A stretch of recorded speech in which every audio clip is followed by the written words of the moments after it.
50 বছর ধরে আমাদের এই পথ চলা সুস্থ মা ও শিশু আর কোটি কোটি মানুষকে হাসি খুশি রাখার লক্ষ্যেই চলছি আমরা। চলো জীবনের উল্লাসে সুন্দরে সাজাতে, চলো সাফল্য পৌঁছায় মানুষের হাতে হাতে। সেই প্রেরণায় শত সম্ভাবনায় নতুন স্বপ্ন জয়ে এগিয়ে যাই দৃঢ় প্রত্যয়ে সবার প্রিয় হয়ে।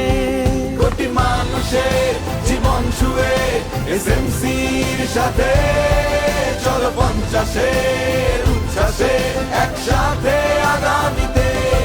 কোটি মানুষের জীবন ছুঁয়ে এসএমসির সাথে চলো 50-এর উচ্ছ্বাসে একসাথে আগামীতে। 50-এর উচ্ছ্বাসে একসাথে আগামীতে।